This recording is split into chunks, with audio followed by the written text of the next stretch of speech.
I think it's fitting to note at this gathering today that this new hospital was designed and built on the very notion that diversity, equity, and equality must always be at the core of everything we do here at Women's College. Before we began construction of this exceptional new building, we conducted a study called 1,000 Voices for Women's Health. In this research, we spoke to over 1,000 women, actually almost 2,000 women, from our diverse communities to understand from them what their healthcare needs are and what they want from a hospital built specifically for all women. We spoke with women from a wide spectrum of cultural, ethnic, socioeconomic backgrounds, with women from marginalized populations, diverse gender orientations, and very vulnerable life circumstances. And then we built this for them. We know that improving equity and access is not a once-off project. It demands ongoing and tenacious commitment. So we are now in the process of conducting a second 1,000 Voices study so that we can understand what has changed, what still needs to change, and we will again apply these insights as we develop our future strategies for delivering care. Today's discourse will contribute to these future strategies, and we've assembled a wonderful panel of women to lead us through the discussion on the challenging topic of truly achieving equity. It's clear that today's panel does not represent the full diversity of our communities. This week, something monumental happened in Canada. Prime Minister Justin Trudeau promised and delivered on gender parity in cabinet.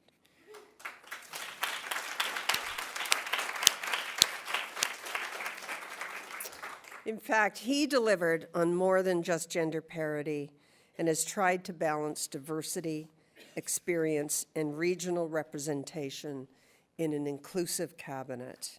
And I want to say here that Women's College Hospital recognizes how important it is to represent a diversity of women. This means including women who face additional hurdles and structural barriers in their efforts to achieve equity. This means racialized women, women with disabilities, trans women. It means for us all women. We reached out to bring some of these voices to this conversation, and for a variety of reasons, we weren't successful in all diversity. So it is our hope that during today's dialogue and in the conversations that follow, we remain aware of the gaps and we remain sensitive to these missing perspectives. We acknowledge that with all the strides we've made, there is still more that must be done to ensure equity is not just a buzzword, but a value that is deeply held and put into action. At Women's College, equity is a core value. We believe that every person deserves equitable access to health care, and we strive to build a culture of inclusion and respect for all who work and all who visit here. I'm particularly proud of the leadership opportunities for women within our own organization. Our leadership team is comprised almost exclusively of women, an anomaly not only in the healthcare sector, but across many industries. Women also make up the majority of our medical leadership, our board of directors, and our team of researchers and scientists. We truly are a hospital built for women and led by women, and that is still quite exceptional today. Later this evening, you'll be invited to enjoy some refreshments in our Pink Cube. This iconic structure is not only a hub of education and collaboration, it's also the physical and philosophical heart of Women's College Hospital. It's a symbol of our dedication to advancing and advocating for the health and well-being of all women and girls, a place for us all to come together and to feel welcomed and cared for, a place for us to be inspired, empowered, and healed. And today, you are all a part of creating that inspiration. I would like to now invite Dr. Paula Rochon, our VP of Research, to say a few words on behalf of our Women's Exchange Initiative.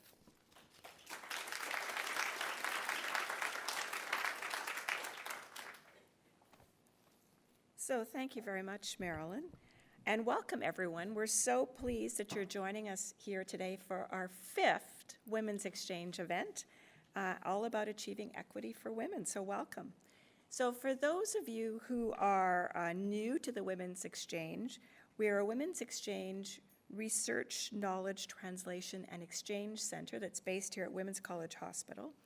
And the overall goal of the Women's Exchange is to advance gender-sensitive approach to research and really to improve the health and well-being of women and everyone in Ontario. Now, we have 3 major activities here at the Women's Exchange. One is we enhance the research in the community related to women's health through the 15K Challenge initiative. Really proud to say that we've now funded over 50 projects in the community that are addressing women's health issues. We support the uptake of women's health through a variety of knowledge translation activities, one of which, through our 15K Challenge, we use videos, and you can see those videos on our YouTube channel, so you're welcome to look at them there. And finally, we also build the capacity of researchers across the province and across the country as it relates to conducting better research. And for us, that means getting sex and gender into research that's being conducted in our province and in our country. We have more information about what we do here on our website, and the information is up there. And you can also share your experiences today on social media using the hashtag WomensX, so please welcome to that. And if you need any assistance during this afternoon, we have members here from our Women's Exchange team that are here to help you. So I'll ask them to stand up. Cynthia Yui is here, can help, and Stephanie Lagoski is at the back, and Robin Mason. So any of them or myself are here to assist you. And just so you know, if everyone's new to this building, the washrooms are just up at the top there, so you'll find them, I think, quite readily. And after our panel discussion, as Marilyn mentioned, we're going to invite you all to our Pink Cube, and it's a great opportunity in a beautiful new space to have some refreshments and an opportunity to network. So please take advantage. And after the panel discussion, you'll have an opportunity very briefly to share what you're doing related to equity in your workplace, school, or community. So start thinking about what you might have to share, and we look forward to hearing about some of that. And with that, I would like to introduce our hospital here at Women's College, Director of Primary Care Programs and Health Equity, Jennifer Dockery. Please join me in welcoming Jennifer to the stage, and she will be introducing our moderator. So welcome, Jennifer.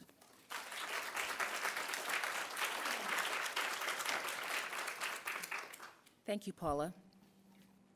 So today we're focusing on the topic of equity, and I think that it's important for us to be reminded that equity is not equality, and that ensuring equality is not sufficient to achieve equity.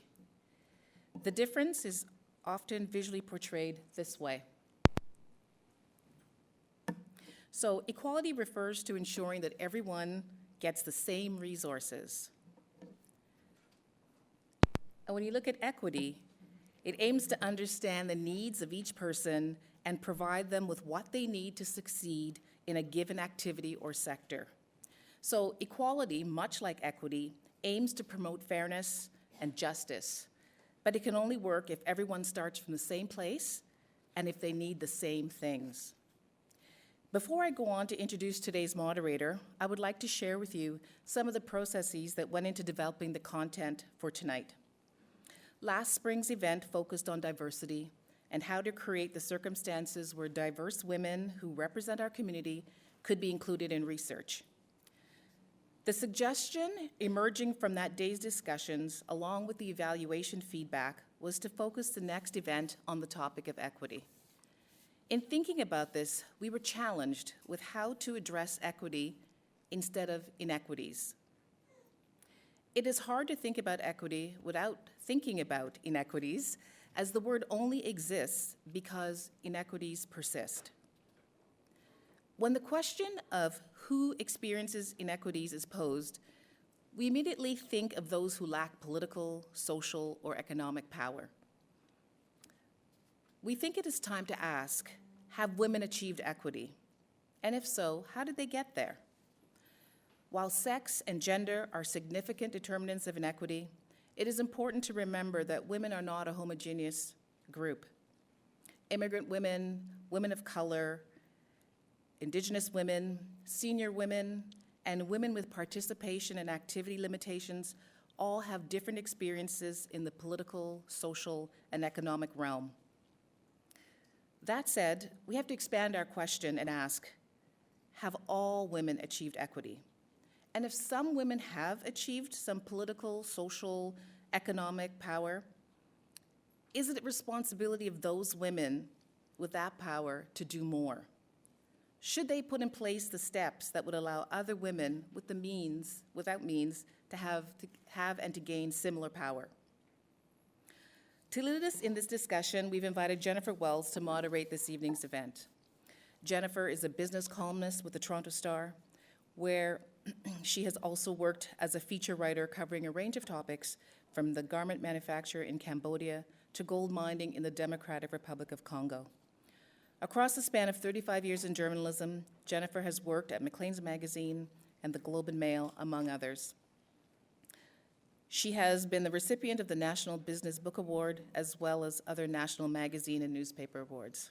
Welcome, Jennifer. Well, it's lovely to see everybody here today. And I'm thinking of us gathered in this happy glow of sunny ways and gender parity, as was previously mentioned, right? It just feels so good, doesn't it? Yeah. So now Ottawa has to get down to work, and so do we, addressing today the central question, have we achieved equity for women? And gathered here are four supremely accomplished individuals to speak to precisely that question. Dr. Kim Stanton, Legal Director at LEAF, the Women's Legal Education and Action Fund. Maybe, Kim, you'd like to come up and take your seat, and we'll do it one by one. I'll just take control of this. Amanda Alvaro. 7 years ago, she founded Narrative, her public relations and advertising agency, and may I add, political strategist? Yeah. Fair enough. Okay. Mary Lou Maher. I blew it, didn't I?